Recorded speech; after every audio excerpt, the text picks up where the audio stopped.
Hello everyone, welcome back to my channel. आज है 10 मई और हम लोग पढ़ेंगे 10 मई के सभी इम्पोर्टेंट करंट अफेयर्स के क्वेश्चंस को और साथ ही सभी क्वेश्चन से जुड़े इम्पोर्टेंट फैक्ट्स भी डिस्कस करेंगे।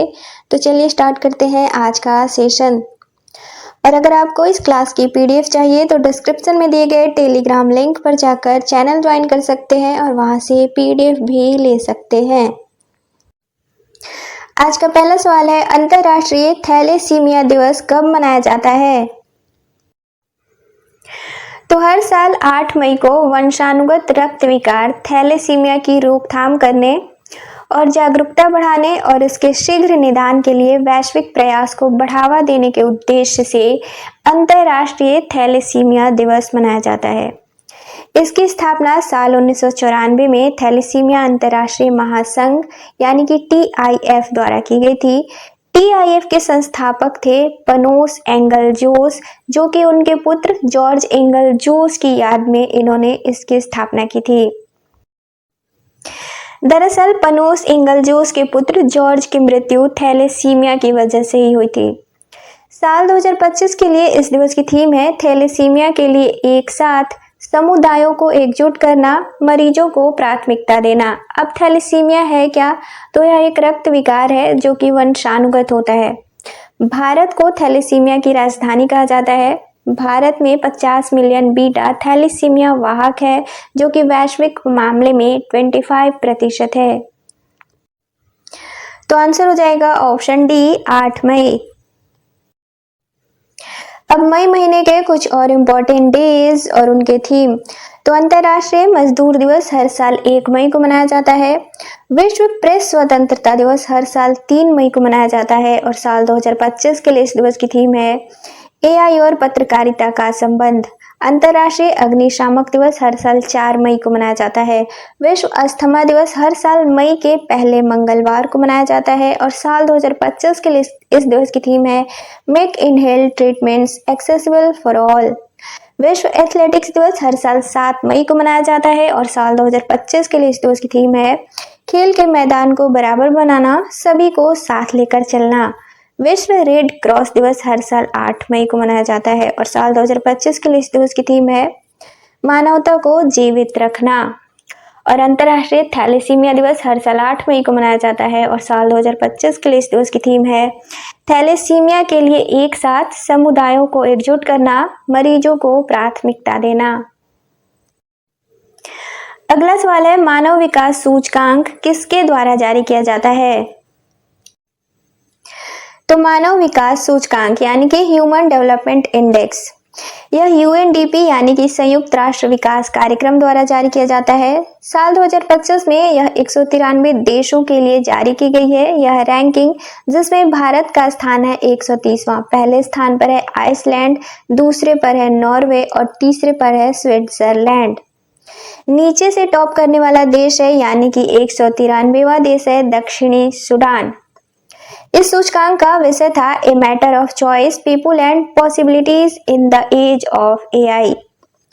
इस सूचकांक के 3 आयाम हैं। पहला, लंबे और स्वस्थ जीवन संकेतक यानी कि जन्म के साथ जीवन प्रत्याशा।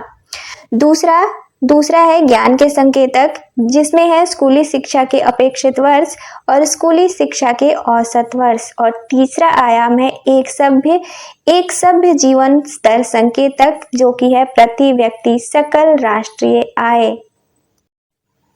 साल 1990 से यह सूचकांक हर साल UNDP द्वारा जारी की जाती है। भारतीय अर्थशास्त्री अमर्त्य सेन और पाकिस्तानी अर्थशास्त्री महबूब उल हक द्वारा यह HDI सूचकांक विकसित किया गया था।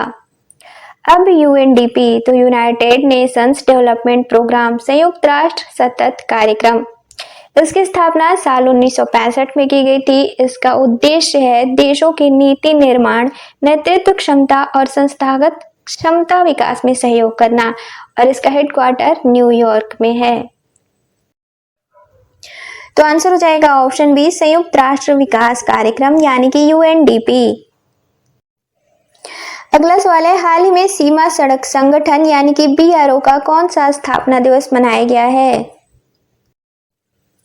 तो BRO यानी कि सीमा सड़क संगठन, बॉर्डर रोड्स ऑर्गेनाइजेशन, इसकी स्थापना 7 मई साल 1960 को की गई थी, जिसके 7 मई साल 2025 को इसका 66वां स्थापना दिवस मनाया गया है। भारतीय सीमाओं को सुरक्षित करने और भारत के उत्तरी और पूर्वोत्तर राज्यों के दूर दराज और रणनीतिक क्षेत्रों में महत्वपूर्ण बुनियादी ढांचे के विकास के प्राथमिक उद्देश्य से इसकी स्थापना की गई थी।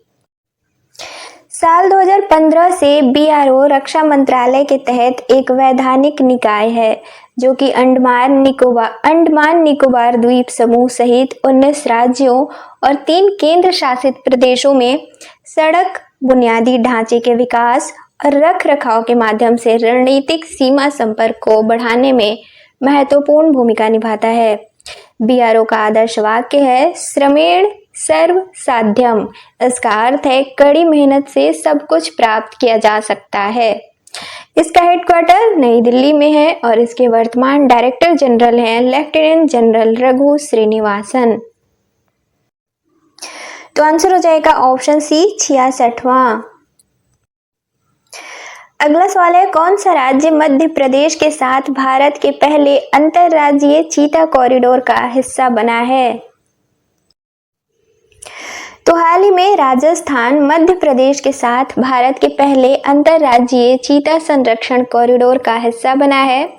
यह चीता कॉरिडोर 17,000 वर्ग किमी में फैला होगा, जो कि मध्य प्रदेश में 10,500 वर्ग किमी और राजस्थान में 6,500 किमी वर्ग में फैला होगा।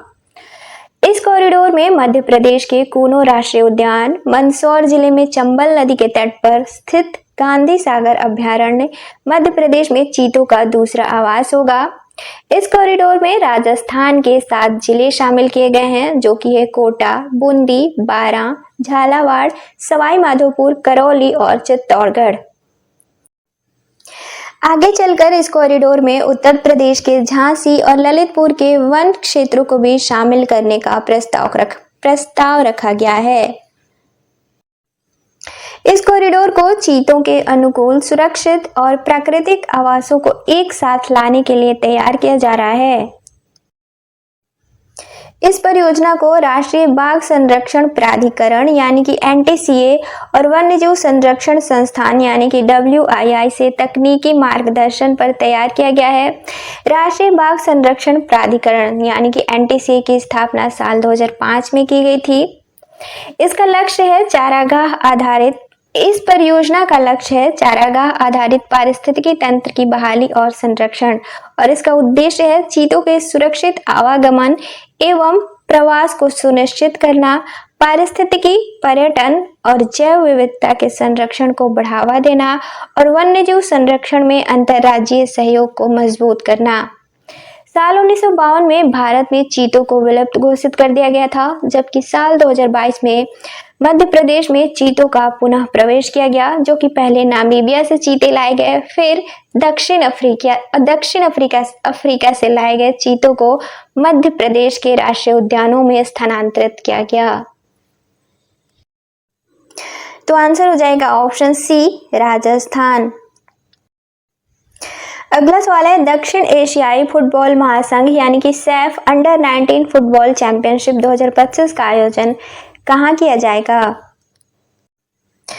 तो अंडर-19 सैफ चैंपियनशिप 2025 का आयोजन 9 मई से 18 मई 2025 तक किया जा रहा है, जो कि अरुणाचल प्रदेश के यूपिया में गोल्डन जुबली स्टेडियम में किया जा रहा है। अरुणाचल प्रदेश में पहला अंतर्राष्ट्रीय फुटबॉल टूर्नामेंट है यह। इसमें बांग्लादेश, भूटान, नेपाल, श्रीलंका, मालदीव और भारत की टीमें भाग ले रही हैं। इस चैंपियनशिप में टीमों को 2 ग्रुपों में बांटा गया है। पहला है ग्रुप ए, जिसमें मालदीव, भूटान और बांग्लादेश शामिल है, जबकि दूसरा है बी, इसमें भारत, नेपाल और श्रीलंका शामिल है। तो आंसर हो जाएगा ऑप्शन बी अरुणाचल प्रदेश। अगला सवाल है भारत के पहले भूतापीय उत्पादन कुएं का निर्माण कहाँ किया गया है? तो पूर्वोत्तर भारत के पहले भूतापीय उत्पादन कुएं का निर्माण अरुणाचल प्रदेश के पश्चिमी कामेंग जिले के दिरांग में किया गया है। इस कुएं का निर्माण centre for earth sciences and Himalayan studies द्वारा किया गया है, जिसके सहयोगी हैं केंद्रीय पृथ्वी विज्ञान मंत्रालय और अरुणाचल प्रदेश सरकार। इंटरनेशनल स्तर पर इसके निर्माण में साझेदार हैं Norwegian geotechnical institute, Geotropy, EHF Iceland और गुवाहाटी बोरिंग सर्विसेज। तो आंसर हो जाएगा ऑप्शन डी, अरुणाचल प्रदेश। अगला सवाल है, हाल ही में किस भारतीय क्रिकेटर ने टेस्ट क्रिकेट से संन्यास लेने की घोषणा की है? तो भारतीय क्रिकेटर रोहित शर्मा ने हाल ही में टेस्ट क्रिकेट से संन्यास लेने की घोषणा की है। भारत के लिए इन्होंने 67 टेस्ट में 12 शतक और 18 अर्धशतक के साथ 4,301 रन, जो कि 40.57 के औसत से बनाए थे। तो आंसर हो जाएगा ऑप्शन बी, रोहित शर्मा। अब कल के क्वेश्चंस का रिवीजन करेंगे। कल का पहला सवाल था, विश्व रेड क्रॉस दिवस कब मनाया जाता है? तो इसका राइट आंसर था ऑप्शन डी, 8 मई। अगला सवाल था, CBI निदेशक प्रवीण सूद का कार्यकाल कितने समय तक के लिए बढ़ा दिया गया है? तो इसका राइट आंसर था ऑप्शन ए, 1 साल। अगला सवाल था, हाल ही में फ्रेडरिक मर्च जर्मनी के कौन से चांसलर नियुक्त किए गए हैं? तो इसका राइट आंसर था ऑप्शन बी, 10वें। अगला सवाल था, 12वें वैश्विक अंतरिक्ष सम्मेलन का उद्घाटन किसके द्वारा किया गया है? तो इसका राइट आंसर था ऑप्शन बी, जितेंद्र सिंह। अगला सवाल था, हाल ही में जीन लुसियन सावी डे टोवे किस देश के राष्ट्रपति नियुक्त किए गए हैं? तो इसका राइट आंसर था ऑप्शन सी, टोगो। अगला सवाल था, हाल ही में भारत और किस देश के बीच पहली बार मानवीय सहायता और आपदा राहत अभ्यास की शुरुआत हुई है? तो इसका राइट आंसर था ऑप्शन ए, मालदीव। अगला और लास्ट क्वेश्चन था, पहलगाम हमले के बाद भारतीय सशस्त्र बल द्वारा किस ऑपरेशन के तहत पाकिस्तान के आतंकी ठिकानों को नष्ट कर दिया गया है? तो इसका राइट आंसर था ऑप्शन ए, ऑपरेशन सिंदूर।